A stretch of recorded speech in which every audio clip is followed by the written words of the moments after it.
Fire chief fired amid corruption investigation. Shooter in the Oren Boston case makes bail. Glenn Lowell of Guyanese News sues the government over Exxon gear. And Guy Suko to be unprofitable for years on end.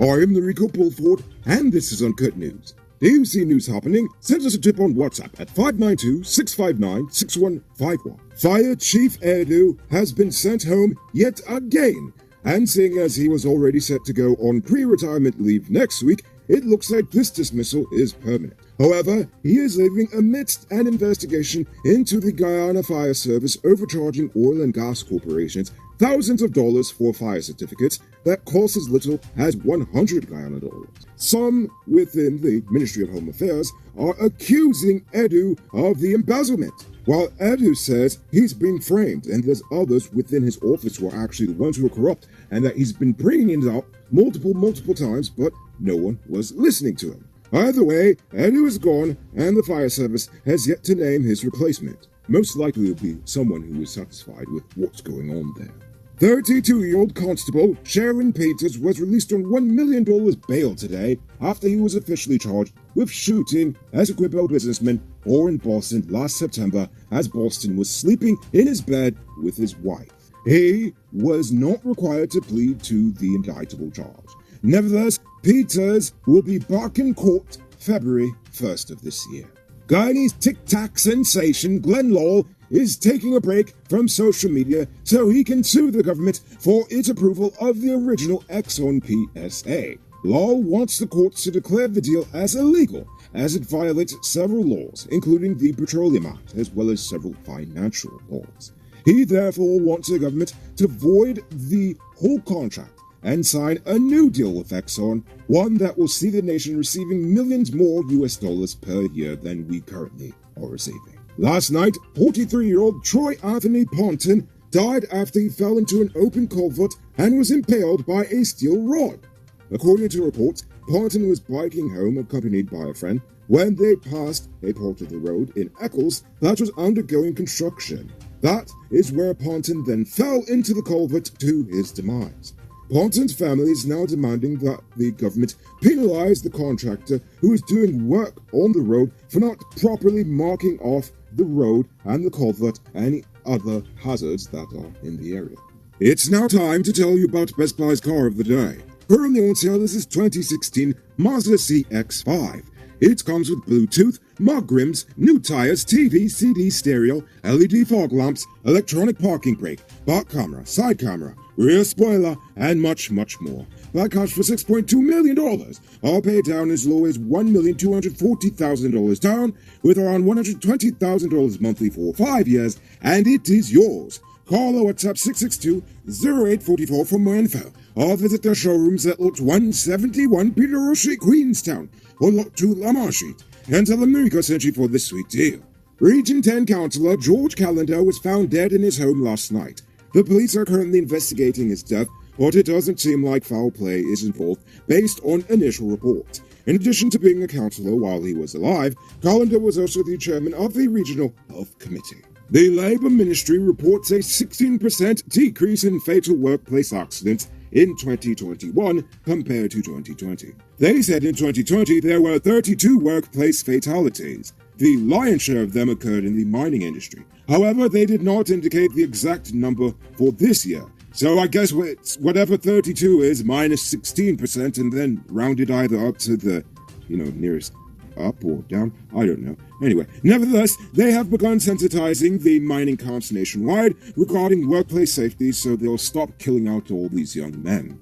On Wednesday, 861 inmates from each of the nation's prisons were recognized after successfully completing several training courses in subjects such as entrepreneurship, carpentry, tailoring, culinary arts, arts and crafts, cosmetology, barbering, crops husbandry, veterinarian science, anger management, and family reconciliation.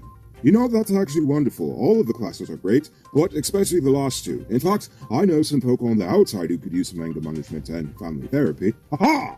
So, congratulations to the graduates for taking an important step on the path to self-improvement. Take a look at this beauty being constructed in a gated community called Richmondville in Guyana. It features 4 bedrooms, 1 pool with 7,000 square feet of living space along with modern amenities. Contact Sheriff Construction on 592-618-5702. It's now time for today's Runner Report. Today, the nation recorded 865 new cases. There are now 1,081 persons dead, 15 in the ICU, and 8,835 in home isolation. And the total number of confirmed cases around the nation now stands at 49,056. So please, people, wash your hands frequently. Avoid touching your nose and mouth and mask up before you leave the house. When you do leave home, try to avoid enclosed spaces and large crowds. And remember to give 6 feet of space between you and others. As for the vaccines, they were nice enough to give us the numbers today. So far, 416,994, or 81.3% of adults, have had their first dose, and 303,373, or 59.1% of adults are fully vaccinated. As for the teens, 31,325, or 43.2% of them, have had their first dose, and 23,309, or 30.6% of teens, are fully vaccinated. And now for our stupid news of the day. You know what I think is stupid? Politicians moving the goalposts instead of being honest about things up front. This time I'm talking about the government and Guy Succo. While on the campaign trail, the PPP said they would make sugar profitable. Then they made it seem like giving them $11 billion would work. Then they said that Guy Succo needs some more time and some more money in order to become profitable. Now the agriculture minister is saying that Guy Succo will need even more millions, but it will require less government assistance by 2026, meaning that he just implicitly admitted that Guy Succo will not only continue to drain the national treasury, but it will not even be profitable anytime soon. It will just cost us less by 2026. And that's assuming that things all go to plan. I mean, assuming we don't have a terrible crop year or more protests or anything of that sort. Which then brings me to the biggest issues at hand. So far, they have given no serious benchmarks to bringing Guy Succo to profitability. They've just said that they're going to do it. They haven't said exactly when or even how close we are to that actually even happening. In fact, there's no cohesive plan to achieve profitability that has been presented to the public as yet. There have just been promises and a lot of political grandstanding and of course giving out that one-off payment. But speaking of that, there are actually no plans to improve the skills of the workers or to incorporate modern machinery to make the process more efficient and working conditions less slave-like. They're not even considering increasing the people's pay by a significant amount. That brings me actually to the other point, that there seems to be no public plans to increase the price or to improve the branding of the corporation. It still sounds like we're just literally begging people to take our sugar. In fact, Guy Succo needs to hire me to market for them. By the time I'm done, every Starbucks in the Latin American Caribbean region will be stocked with that sweet, sweet Demerara gold. So if anyone from Guy Succo is watching, yes, hire your boy Noriko. So, I've already explained in a previous episode what I think they need to do to become profitable, so I'm not going to beat a dead horse. But what I am trying to say is that we need to hold these politicians accountable for their promises, and to refuse to accept any excuses from them as to why they can't achieve said promises. Because, if you don't, they will promise you the world and leave you with crumbs, and that is pretty stupid. You can multiply your cash by selling digital top-up. This is a legit way you can earn some extra money at your business or to supplement your current hustle. Become a top-up vendor quick and easy through Cellular Plus. Call them on 685-3109 for more info. Moving on to Uncut News, viewers poll question of the day. Every day we pose a question about current events in Guyana, the region, the diaspora, and how you feel it relates to us. So, you give your responses in the comments, and we'll read the best ones in the following episode. As today's question was, how should the government resolve the housing crisis? Child of the Sun suggests using apartment buildings. Guy Bryant suggests that the government build the homes and infrastructure for experienced public servants and deduct the mortgage payments from their salary. Dopamine says there are many alternatives. Try processing young people ASAP, especially if they're married. I agree. Also, the staff at housing needs better supervision to perform faster and efficient. A lot of government employees are just sitting on salary and benefits and not being productive. Indeed. And finally, Steve Enriquez says, first of all, Guyana has so much land if allocated to citizens free of cost, this can definitely help along with tax exemption on building materials, VAT reductions, etc. Also, these turnkey houses that the government's building can work if financing is made available and the average person can rent to own. Indeed, that's also a good idea. So, before we get to tonight's question...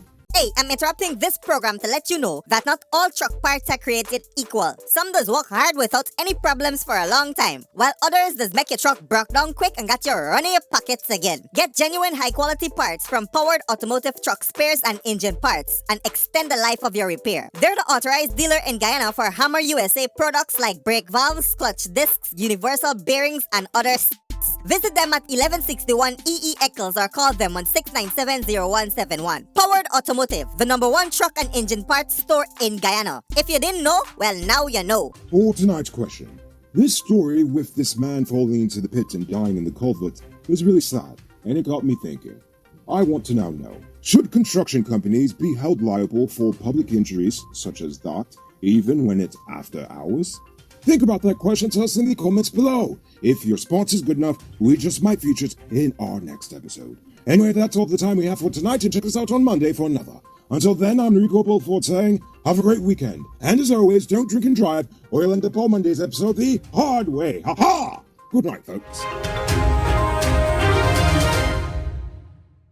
Hey, Uncut News viewers, thanks for watching. You can subscribe by clicking on this button over here, or click over there for more news. You can also drop a comment to let me know if you've made it to the end of the video.